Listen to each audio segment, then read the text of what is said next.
In a war against China, military might alone won't save Taiwan. Only by bolstering overall resilience will the island stand a chance.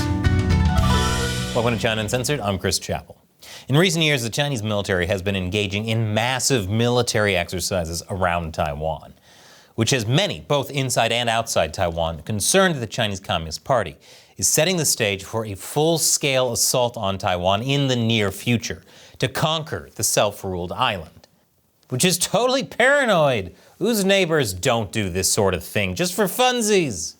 But according to the Chinese Coast Guard, these drills are not about war. They're about love. Last month, Chinese forces carried out the latest large-scale exercises surrounding Taiwan yet. And between all the footage and imagery of Chinese firepower, the Coast Guard released this image of Chinese naval patrols around Taiwan shaped like a heart, making this probably the most aggressive Valentine in history. Be mine! That wasn't a question.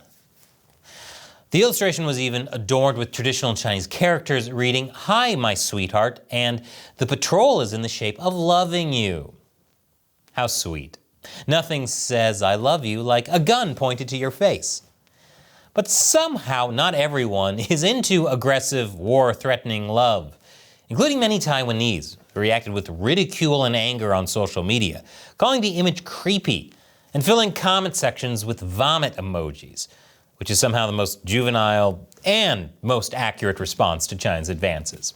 One Taiwanese newspaper even called the illustration sexual harassment. Is there like a planetary HR department Taiwan could get on the horn? It doesn't exactly help when the CCP threatens to punish those that don't want China and Taiwan to be together. The Chinese leader Xi Jinping has called on Chinese soldiers to prepare for war at the same time as Chinese military exercises have escalated around Taiwan. Hasn't anyone told Xi you catch more flies with honey? I guess he just doesn't want to share his honey. So unsurprisingly, despite the courtship of the CCP, Taipei has been spending less time feeling the love and more time preparing to ward off their violent admirer. In recent years, the Taiwanese government has boosted its defense budget, more than doubling military spending since 2016. It's extended the length of compulsory conscription period from 4 months to 1 year. And it's been buying large amounts of weapons from the US, as well as accelerating its own production of missiles and drones. Free tip for you guys out there. You can tell your advances aren't working when the girl you're hitting on stocks up on ammunition. But to keep the CCP's hands off Taiwan, capable soldiers and military firepower won't be enough. To survive a Chinese assault, the Taiwanese will have to be resilient across multiple domains. Because the CCP may say it loves Taiwan, but when it comes to conquering the island, they will not be kind. How do we know? Easy. The Chinese military drills tells us all we need to know. They indicate that the CCP's strategy to annex Taiwan could include trying to enforce a blockade, launching bombings and missile strikes, and conducting amphibious landings. That means that Taiwan would quickly be cut off from outside support, and given the island's small size, the ensuing conflict could quickly engulf the entire island. Stunningly, this isn't the most smothering thing China can do to them. Unfortunately, there are warning signs that the Taiwanese are far from ready for this type of total war. Going back to the Japanese colonial rule of Taiwan in the 19th and early 20th century, Taiwan was a modern farming powerhouse. But in the 21st century, Taiwan is a high-tech manufacturing hub, where industries and cities have encroached on what used to be vast swaths of farmland. In fact, the island only produced about 30% of its own food last year, meaning that almost 70% of the island's food had to be imported from abroad. They traded in corn chips for microchips, which don't taste nearly as good with salsa. In comparison, China imported about a third of its food in 2020, while the US only imported about 15% in 2023. Taiwan is even more reliant on imports when it comes to energy, with about 98% of its energy needs covered by imports last year. In a scenario where Taiwan finds itself subjected to a Chinese blockade, Taiwan's vital imports of food and fuel would most likely be among the first casualties. And even the most well-trained and well-equipped military can't sustain a war effort without food for its soldiers and fuel for its military hardware. They go from military strikes to hunger strikes, and China doesn't even care when they starve their own citizens.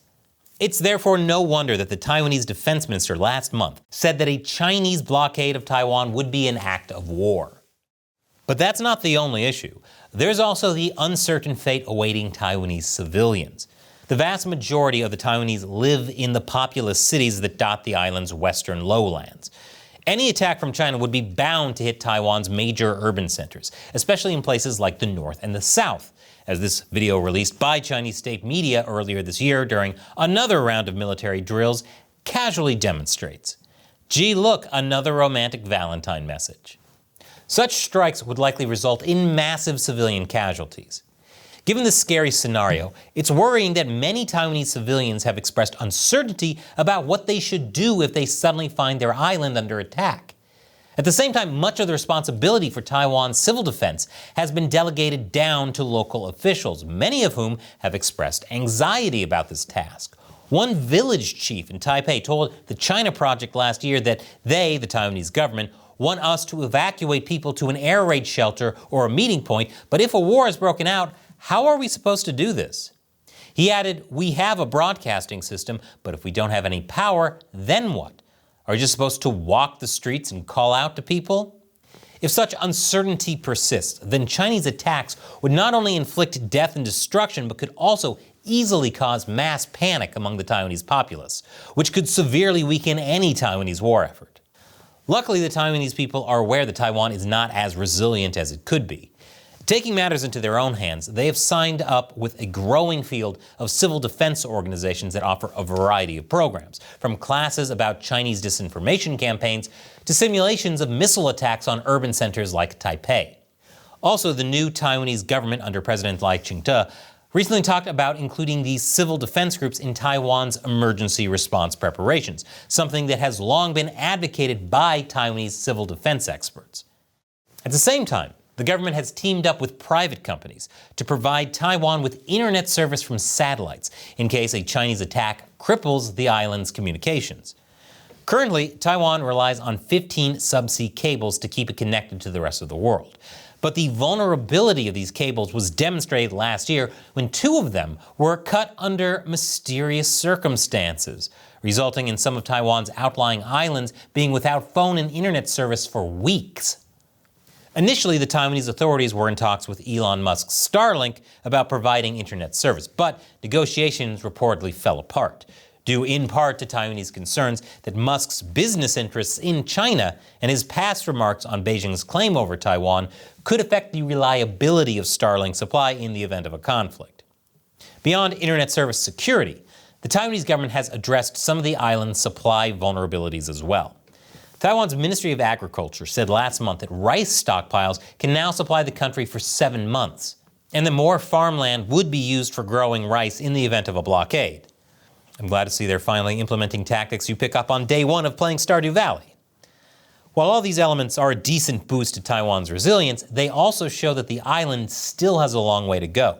The government is, for example, only working towards expanding natural gas reserves from 7 days to 14 days, a low level when considering that the government in other areas is preparing reserves to last for more than half a year.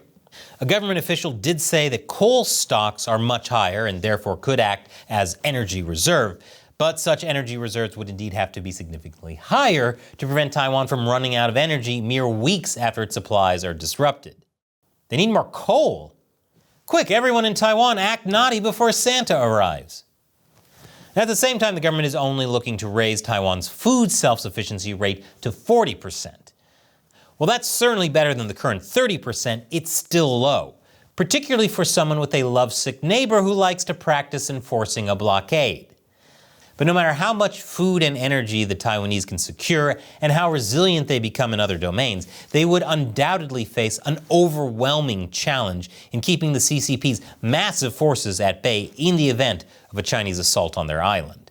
If Taiwan is to not only survive, but also come out on top in its struggle against creepy attempts to engulf it in heart-shaped destruction, Taiwanese efforts can't stand alone. They will need outside assistance to put a restraining order on this stalker. Thank you for watching. And before you go, check out this video from my show Deep Thoughts While Gaming about the death of Peanut the squirrel and the Second Amendment right to bear arms in the game Squirrel with a Gun. Once again, I'm Chris Chappell. See you next time.